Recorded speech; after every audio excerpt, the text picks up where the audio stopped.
What's up everybody? A new video, one that I wanted to make for a very long time, but I simply did not have the time. So I think it's most important that I made the time, and I'm going to show you a couple of tips, tricks, do's and don'ts. Show you the GoPro. Temperature inside we have right now is 29 degrees inside. Not the best temperature for putting ceramic. And we're going to do all four. We're going to start with the preparation. What do we need? Well, it's safe to say that the hand gloves, the gloves are becoming most common. Second one, the mask. Please wear the mask, people, please. Very important, A2, P2, A1, P2. I have no idea what it exactly should be, but at least A1, A2 for the solvent vapors, especially when you're not in a very ventilated area. We would love to have you as a customer for years to come. And think about yourself. You are the most important part about this whole detailing process. It's not the products, it's you. The success of the product is in the hands of the user. The other one, your favorite type of microfiber towels. Your good quality microfibers have more than plenty in stock. Don't think that you can do it with one or two. Just buy a pack, 2 packs, have them ready. If necessary, if something goes wrong, if you don't know when to flip, how to flip, did you flip it? Throw it away, get a new one. High spots is mainly your problem. You made them. You applied the ceramic, you wiped off, so you made the high spot. And then there's an issue about these things. People will tend to tell me, I need more than one. Of course you can have more than one. So what I did is, in the singular pack like this, you have the polish cloth completely folded. And if you cut through the seams right here, you will get something like this. And especially when you're using Blindo, I'm going to show you in a minute, you will see the benefit of having enough micro suedes, or when it's time to change the micro suede before Blindo becomes too difficult to apply. For the preparation, a bottle of Veritas. Dilute this as necessary. I sometimes see that a 1 to 5 dilution is not strong enough to remove all the lubricants from the polish, and we need to have a perfect sterile surface to apply a ceramic coating. Anything in between, there's a good rule that you can think of. When there's micro there, nano won't link. So if there's micro contamination in the form of lubricants, minerals, whatsoever, proper decontamination and degreasing, most important I think for ceramic. We test of course when it's completely clean and sterile in a lab, so try to recreate the lab conditions to ensure that the promise we made is actually something that you can keep. So preparation is key. And then for a failed result, when it happens and we forget something, we still have Veritas in its purest form to help us remove the ceramic without any issues. Now, I can imagine that many of you already seen a demo in this range, so I'm going to focus on application techniques. We're not going to discuss what the ceramics are, how they work, which performance, anything. No, we're going to look at the naked, practical part of applying a ceramic in difficult conditions. So we will see step by step what is happening, why I'm taking this way, why am I doing it this way, and why my success rate is so high. Let's start with Blindo. There we go. I'm going to put my stopwatch ready because I want to show you a little trick that I use. So I'm applying, and with Blindo I'm keeping the 10 drop rule. I'm just going to apply this part. Go back for the left right. For me the left right thing and everything is fantastic if you want. For me the most important part what you need to focus on is homogeneous application. And I need to find my stopwatch because it's already running, so I'm already failing my test. Stopwatch, start. You see me apply a little piece right here. Yeah? This I'm going to leave for about 30 seconds and then I'm going to wipe off. And the only reason I'm going to do this is to check how much time I've got before it starts becoming problematic removing this. Yeah, it's a little bit more than 30 seconds, but to give you the idea, if you prepare this very well. I'm show it to you is probably going to show in mirror, but that's okay. And I'm going to remove 25% of what I want for the total piece. And I'm going this is for feeling. How does it feel? It feels fantastic. It's very easy to remove. That's great. Now I'm going to wait until 1 minute. That's another 30 seconds. And I'm going to remove another 25% of that part. And what I'm looking for is the point when it becomes problematic or less comfortable. There we go, 1 minute. can feel more grippy, but it's not uncomfortable. This still generally counts as easy to wipe off. Very good. The reason I'm doing this is to understand how much time the ceramic can be on the surface. That also will mean how big of a surface can I coat in one time without reaching the end part and it becomes like a glue. We are at 1 minute 30. 1 minute 30. Here we go. Another 25%. This is fantastic. Still wipes off like a dream. Here I can start feeling the Blindo. It becomes more rigid. It's not smooth. It's not silky. What you can feel is like running into a microfiber. You see this, how easy this is compared to this. It's almost dragging the microfiber. Oh, talking too much again. And the last piece is 2 minutes. After 2 minutes, we wipe off. And even after 2 minutes, there's no issue. Now I'm going to leave that little part because 2 minutes is enough for me. If I have 2 minutes to wipe off and put it on, sorry, that's the wrong way around. To put it on and to wipe it off, that means I got enough time to generate surfaces, to cut down the amount of time I need to coat the surface. Just in case, I got 2 minute 30. That's visible. Looks visible. There we go. And remove again. Fantastic. Now, no issues there. Excellent. Knowing this, I'm going to reapply again. Now look at how my suede looks. My suede looks nice and generally homogenic. Very nice. No discoloring, no darkening. Because the darkening is now what I'm going to do. So I'm going to apply a little bit more to generate this. I'm going to apply again. And again.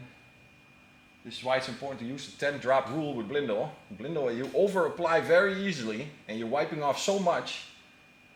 A little bit bigger surface. Now this is the one I'm looking for. Now you can see it's fully drenched and fully soaked.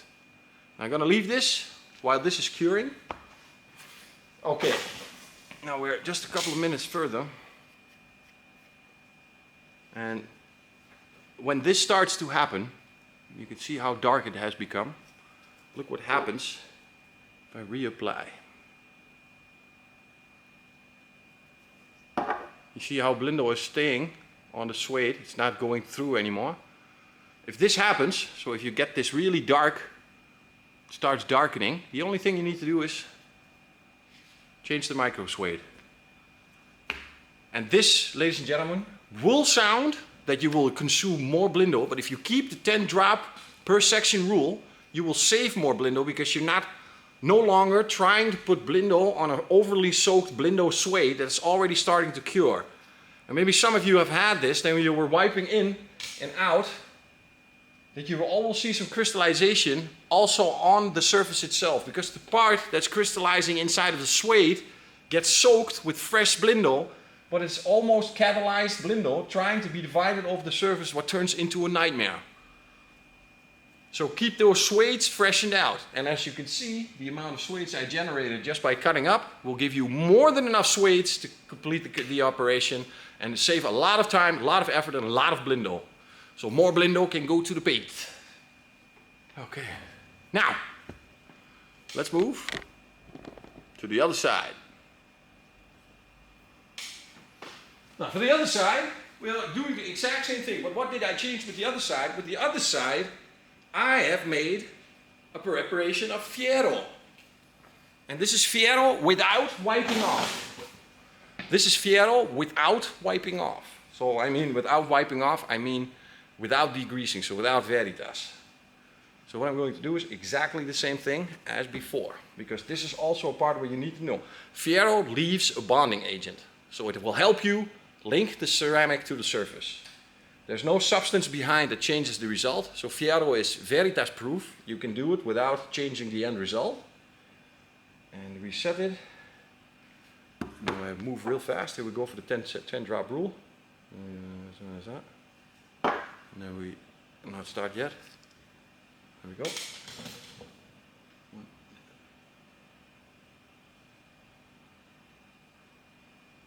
And you can see immediately 100% that's visual. Let me zoom in that. You see that rainbow? You can see the rainbow. That's what you didn't see with original, with Veritas. Let me get back in the frame. There we go. So where's my microfiber? And I forgot to press the start button again. So I'll have to start at 15. So let me see, how are we going over here? Looks kind of like, I kept not moving the camera too much.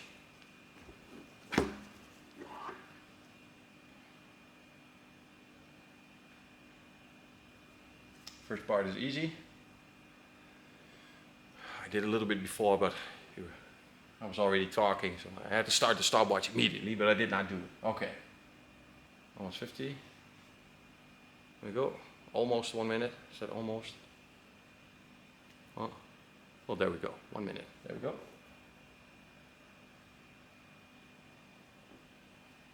Still easy.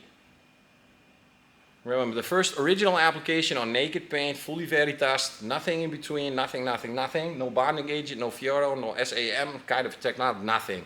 Just pure paint. And we are moving up to 1 minute 30.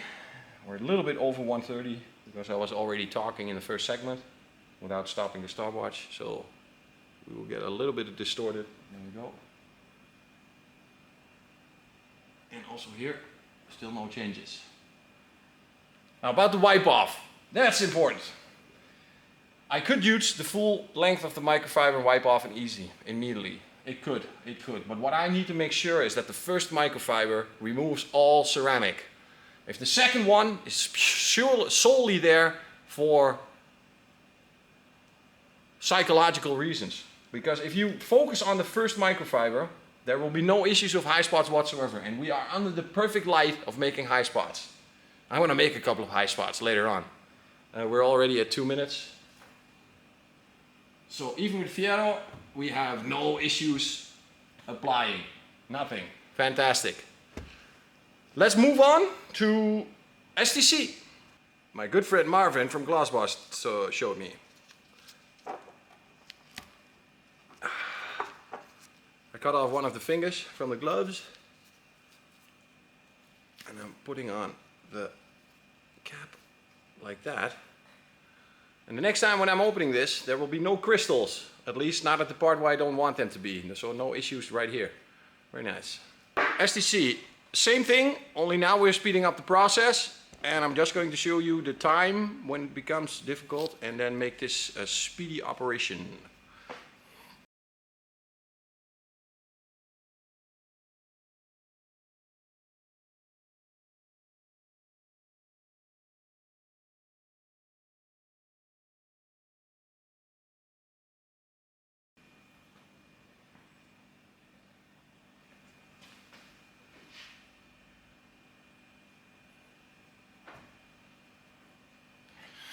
Until 2 minutes and 30 seconds, no issues whatsoever, nothing, zero, nada, zilch.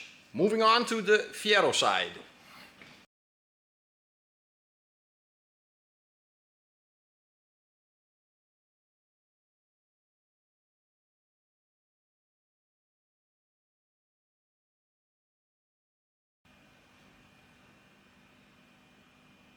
That's it. 2.5 minutes, still easy. Wipe off, no discomfort whatsoever. Fantastic. No difference with Fiero on or Fiero not on. But in any case, it's good to know. Moving on to SAM. The visual reference for STC is a rainbow. But sometimes that rainbow can show in the first 30 seconds, especially when you use Fiero. You will see that rainbow immediately. So in my opinion, to ensure the maximum amount of time, you test that point until it gets uncomfortable. If you reach the 2 minute point, you're already in a safe range. You don't have to wait very much longer. The reason for the test is to find if there is a moment when it becomes uncomfortable. If that uncomfortable moment becomes before 2 minutes, that means the linking is complete. Still will ensure, it might deviate with the amount of humidity, temperature. Right now it's very hot temperature, the humidity is still about 50%. So every condition can change, especially STC. Me and STC have like this love and hate relationship. In some seasons it seems to be easier to apply, in some seasons it seems to be a little bit more difficult. Now, for SAM and HPC, both of them have the same visual reference as in bubbles. Now I can say from the Dutch guy point of view, the guy that doesn't want to spend too much on applying ceramics, I focus on the homogeneous application of the product itself. That is my focus. So I spread it evenly across the surfaces and try to do as much surfaces once. I do this time test every single application. So it doesn't matter if tomorrow the conditions are the same, the paint might change. The softer paint has a different linking process than a harder paint. I'm not going to say or discuss what a soft and hard paint is, because in the world of detailing, when 70% is based on personal opinion, it's going to be very difficult to convince some people that a paint is soft or paint is hard. So instead of focusing on what you don't know, focus on what you know. Try this technique, see that point, try to find that point when it becomes uncomfortable and wipe off before that point. Yeah, to make your surfaces as big or as small as necessary to make and ensure a good installation. With salmon HPC you can do exactly the same thing. The visual reference is the same, the bubbles, the streaks, everything is the same. Now when you apply HPC on top of SAM or on top of Blindo or on top of STC, cross-linking or up, down, left, right might just not be enough. It's sometimes more important to go back and forth a couple of times extra to make sure that the HPC goes inside. Anybody that ever applied Blindo or STC knows that after application, when you rub the same part with the microfibers, feel like you're running into a wall. It's smooth, but it's not silky smooth. That's why the top coat needs to go on top, to make it silky, super smooth, to get that hydrophobicity going on. And then it's very important to make sure that all that product goes inside of the Blindo. So just a cross-link once time up, down, left, right might not be enough to get enough HPC into the surface to make it smooth, very smooth. Let's see a demo. Let's see how that looks like.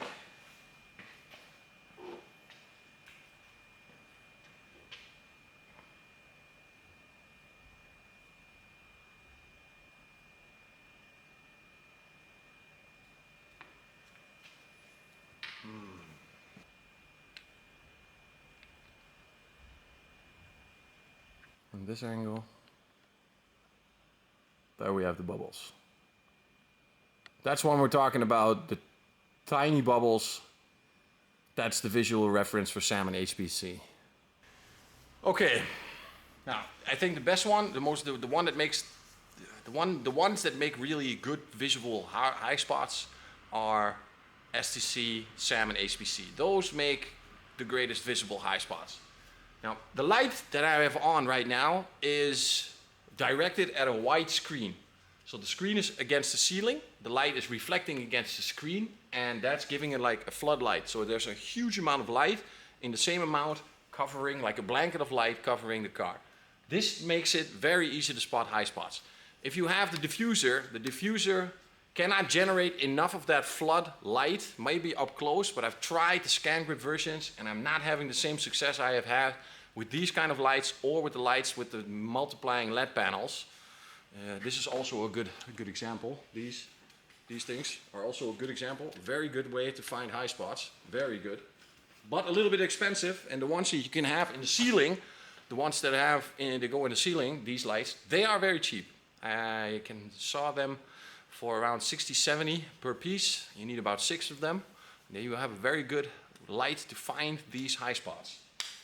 Now, behind me, Sam is already well underway, so I'm going to reposition the camera and show you a couple of wipe-off techniques that might help you reduce the chance of creating high spots. So the first thing I'm going to do is that wipe-off that we like to do because it's the fastest one. And like I said, focus on microfiber number 1. Do not think, oh, microfiber 2 is coming in a couple of seconds. No. Especially on black and darker colors, you will see these high spots easily when you drive the car outside. I have many cases where people said, Reggie, inside the car looked great, outside it looked like a nightmare. That's because we cannot find those high spots very well. So the first one, you fold the microfiber, I don't know how many times. If you want to flip it like that. And if you move, try to remove every ceramic in one go. And you can immediately see what happened. Let's move inside. You see that slight shadow? You see that slight shadow? There's where my high spot started because I streaked out here And if you don't pay attention to where you're wiping or which direction you're wiping, it's very dangerous. Let's see the other one. I'm going to use the same side again. Just another wipe. And still product left. Oh, and now I'm using the same part. I'm using the same part that's been... You can see how easy it is to make a high spot. You are just dapping the microfiber, not flipping it in time, will create these high spots. Like I said, it's you making the high spot. It's not the ceramic. I test of course many competitors. And it's always my fault so far. Now something that we like to use at Labocosmetica is when we wipe and turn. So we are utilizing the beginning. So this is the only part I'm putting pressure on, removing.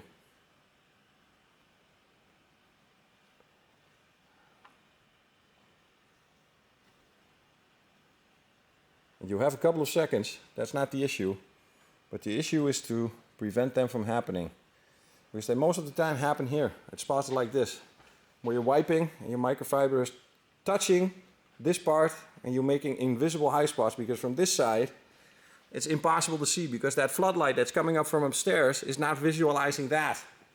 From here it's very visible, but this is not in the same light, so they are difficult to spot here.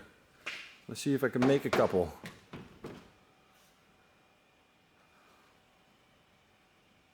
So much more difficult to see. So much more difficult to see. Let's wipe this off very badly. Now, let's turn off the light. This is normal fluorescent light. There it's some visible. Try to find them in this light. I'm shining directly on top of the high spot. It looks like a little bit like a greasy smear.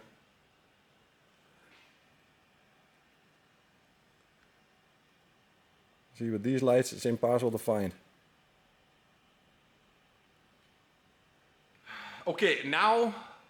So the most important part is not the solution for the high spot, it's the reason they are created. But in any case, if something by any chance went wrong, even if you followed all the steps to reduce the chance of happening like this, there are, in my opinion, 3 or 4 things you can do. First things first, if you have high spots, first one, especially with the SAM and HPC, those are the ones that create the darkest parts, the darkest high spots. STC can do this as well. So for STC, rule number 1 is try buffing off with a large fiber microfiber. In some cases, this will help, this will be enough. Then comes the second part. The product that created the problem is also a part of the solution. So if you have a high spot from SAM, reapply a little bit of SAM and then immediately wipe off, because there is rest product of SAM. So wiping in a little bit of SAM. So the problem, the solvent inside of SAM is the solvent that is helping it stay liquid. So using the product itself could be a solution. Don't worry about making a shadow or darker. You have to have fully cured SAM before you can apply another bit of SAM before it starts making a shadow in this range. Then comes option number 3. Option number 3 is your mixture of 1 to 3. And I'm now hoping that Marvin is watching this. So if Marvin, if you're watching this, please correct me if I'm wrong, because this is the guy that showed me this. I never thought of it myself, but you apply a little bit of prepared 1 to 3 dilution Veritas. You dab the surface very gently and then wipe off also very gently. And the more pressure, then comes the Mechanica. So you have the chemical, the time, the dilution and the mechanical. So you're the mechanical. So the rubbing makes it stronger. If you see a shadow form here, that means the ceramic's completely gone and you have to recoat it. But the dabbing technique I love very much. Sometimes, especially with STC, this is just enough to get excess material, the STC off, and then wiping it off, and then the problem is gone. And the fourth and the last one, is that what I said? No, not the first one. First is long fiber microfiber. Second one is product itself, high spot from SAM. Use a little bit of SAM to try to remove the high spot. Third, Veritas in closed dilution, as in 1 to 3, 1 to 5. The second is pure, but pure is rare cases where you really have to see it wrong. And the last one is polishing, but the one that we need to stop is of course polishing. So that's it.